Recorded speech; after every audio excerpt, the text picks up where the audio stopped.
వెల్లడించు మాటలు సహోదరుడు భక్తి సింగ్ గారి పరిచర్య నుండి సేకరించిన అనుదిన ధ్యానములు. జూలై 6.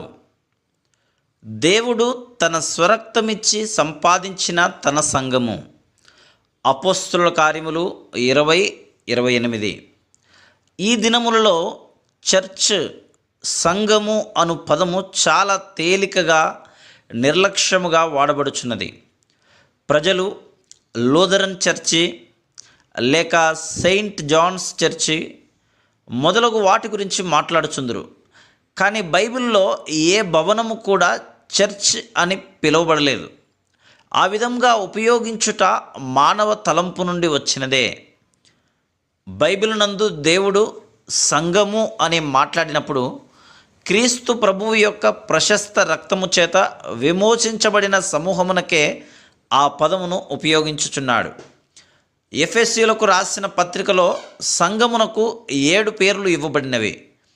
క్రీస్తు శరీరము, ఒక నూతన వ్యక్తి, పరలోకపు కుటుంబము, దేవుని కుటుంబము, దేవుని ఇల్లు, దేవుని ఆలయము, క్రీస్తు వధువు.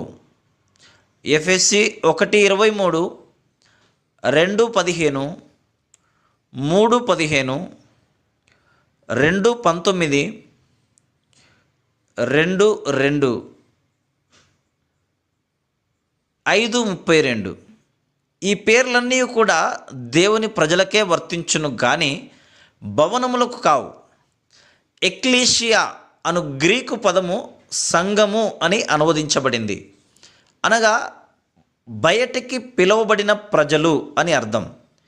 యేసు ప్రభువు తన శిష్యులతో, నేను మిమ్మును లోకములో నుండి ఏర్పరచుకుంటుని, అందుచేత లోకము మిమ్మును ద్వేషించుచున్నది అని చెప్పాను. ఆ విధముగా లోకములో నుండి పిలువబడిన వారము. అందువలన ప్రభువు మనలను ఎక్లీషియా అని పిలుచుచున్నాడు. దేవుని సంఘము ఒక భవనముతో పోల్చబడినది. చాలా రాళ్ళు, సిమెంట్ నీవు కలిగి ఉండవచ్చును. మీరు ఒక ఇంటిని కట్టుటకు వాటిని నీకు ఇష్టం వచ్చినట్లు కలపలేవు. అర్హత కలిగిన ఇంజనీర్ చేత నమూనా ప్లాన్ సిద్ధం చేయించి ఆ నమూనా ప్రకారము కట్టుటకు నిపుణత గల పనివారిని ఏర్పాటు చేయుదురు.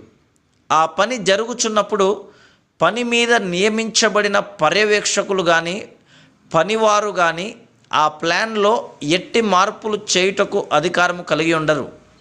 ఆ విధంగా దేవుని ఇంటిలో ప్రధాన శిల్పి అయిన యేసుక్రీస్తు ప్రభువు సజీవమైన రాళ్ళమైన మనము దేవునికి పరిశుద్ధ నివాస స్థలముగా కట్టబడుటకు తన పరిపూర్ణమైన ప్రణాళికను తన సేవకులకు బయలుపరచెను. వారు దేవుని పనిని పర్యవేక్షించుటకును పనిలో తోడ్పడుటకును నియమించబడిరి. కానీ పరలోక ప్రణాళిక నుండి తప్పించుటకు వారికి అధికారం లేదు. దేవుని సేవకులమైన మనం దేవుడు బయలుపరిచిన ప్రణాళికకు నమ్మకముగా నుండినట్లు శ్రద్ధ వహించవలెను. మానవ జ్ఞానమునకు సంబంధించిన భూ సంబంధమైన ప్రణాళికను అనుసరించి నిర్మించరాదు. దేవుడు ఇంగ్లాండ్ ప్రణాళికను అనుసరించిన చర్చి లేక మెథడిస్ట్ ప్రణాళిక లేక మానవ కల్పితములైన ప్రణాళిక చొప్పున నిర్మించాడు. ఆయనకు తన సంపూర్ణమైన సమగ్రమైన ప్రణాళిక కలదు. ఆయన నాయకత్వం క్రిందకు, ప్రభుత్వము క్రిందకు వచ్చుటకు ఇష్టపడు వారికి ఆయన దానిని బయలుపరచును.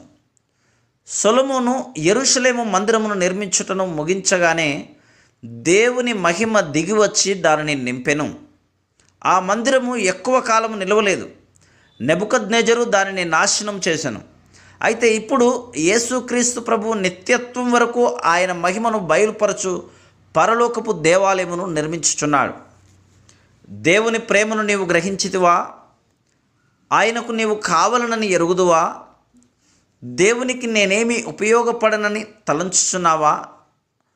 దేవుడు నన్ను సేవకు పిలిచినప్పుడు నా బలహీనతలు, బుద్ధిహీనతలు నేను ఎరిగి ఉండుటను బట్టి నన్నెందుకు ఏర్పరచుకొనని ఆశ్చర్యపడితిని.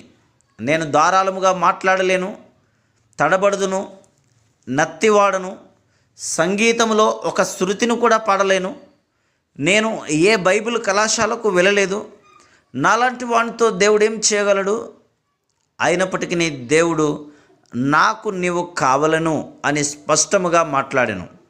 దేవునికి నీవు కూడా కావలను. ఆయన నీలో పనిచేయును. ఆయన రూపములోనికి నిన్ను మార్చును. దేవుని మహిమతో నిన్ను ప్రకాశింపజేయును. నీవు పరలోకమునకు వెళ్ళినప్పుడు దేవుని దూతలు ఆశ్చర్యపడి, ఈ మానవుడు నల్లగా అందవిహీనంగా ఉన్నాడు కదా ప్రభువా, నీవెట్లు అతనిని ఇంత అందముగా మహిమగలవానిగా మార్చితివి అని ప్రశ్నించుదురు. దేవుడు నా నమ్మకత్వమును బట్టి చేసి తిని అని జవాబిచ్చును. Praise the lord.